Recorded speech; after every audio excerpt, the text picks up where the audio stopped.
Hi guys, আসসালামু আলাইকুম। সবাই কেমন আছেন? আশা করি সবাই ভালো আছেন। তো আমার আজকে বিরিয়ানি খেতে ইচ্ছা করতেছে, তো আজকে আমি নিজেই চলে যাব রান্না করতে। তো চলো রেসিপিতে চলে যাই। তো গাইস, প্রথমত এখানে আমি অল্প একটু মাংস নিয়েছি। আজকে কিন্তু আমি আমার আব্বু খাবো, তাই আমি আজকে অল্প করে রান্না করতেছি। যাই হোক, আমি কিন্তু আজকে শিল পাটায় সব মশলাগুলো বেটে নিয়েছিলাম। আমাদের বিরিয়ানি রান্না করার জন্য যা যা মশলা লাগে আমি কিন্তু সবগুলো দিয়েছি।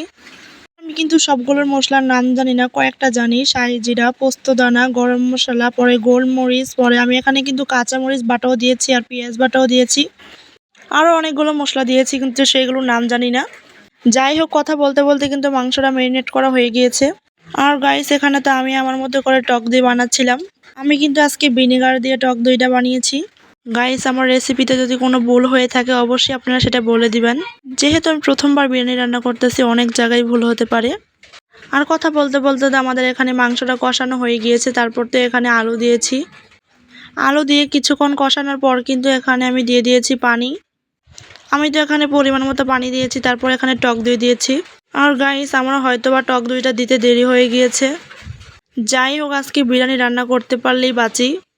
আর এখানে তো আমাদের কষানো হয়ে গিয়েছে, দেখুন আমাদের রান্নাও হয়ে গিয়েছে এখানে মাংসটা। তারপর এখানে একটা বাটিতে তুলে নিয়েছি। আর আমি এখানে তো বেরেস্তা বানাচ্ছি, দেখুন বেরেস্তাটাকে সুন্দর করে লালচে লালচে করে ভেজে নিব। এখানে তো আমি সুন্দর করে বেরেস্তাটা ভেজে নিয়েছি। তারপর তো এখানে একটা বাটিতে তুলে নিয়েছি। তারপর এখানে পেঁয়াজ কুচি দিয়েছি। এখন তো আমি সুন্দর করে এটাকে ভেজে নিব, পেঁয়াজ কুচিটাকে। ভাজা হয়ে গেলে তো আমি এখানে তেজপাতা, গরম মশলা, এলাচ সব দিয়ে দিয়েছি। তারপর তো কিছুক্ষণ পর চালটাও দিয়ে দিয়েছি। চালটাকে কিন্তু আমরা সুন্দর করে ভেজে নিব আমরা। জানি না কেমন খেতে হবে, আশা করি মজাই হবে, যেহেতু আমি রান্না করতেছি মজা তো হতেই হবে। আমি তো এখানে একটু দুষ্টামি করে কথা বললাম। তারপর এখানে তো আমি পানি দিয়ে দিয়েছি। আমি কিন্তু 2 গ্লাস পানি দিয়েছি। তারপর এখানে দেখুন কত সুন্দর হয়ে গিয়েছে। এখন তো আমি কষানো মাংসটাকে দিয়ে দিয়েছি। মাংস দেওয়ার পরে কিন্তু আমি এটাকে দমে দিয়ে দিব। আর এখানে তো আমি বলের ভিতরে একটু মশলা লেগে থাকতে দিব না। আমি তো এখানে বলের ভিতরে একটু মশলা লেগে থাকতে দিব না। অপচয় কিন্তু ভালো না, অপচয় হচ্ছে শয়তানের পক্ষ থেকে আসে। তাই আমি চেষ্টা করি আমার কাছ থেকে যে কোনো অপচয় না হয়। আর এখানে তো সুন্দর করে নাড়াটাড়া হয়ে গিয়েছে। তারপরে এটাকে সুন্দর করে এখন কিন্তু আমি বিরিয়ানিটাকে ঢেকে পরে রেস্টে রেখে দিব। কিছুক্ষণ দমে রাখার পর কিন্তু আমাদের বিরিয়ানি রেডি হয়ে গিয়েছে। দেখুন আমার হাতের স্পেশালি বিরিয়ানি।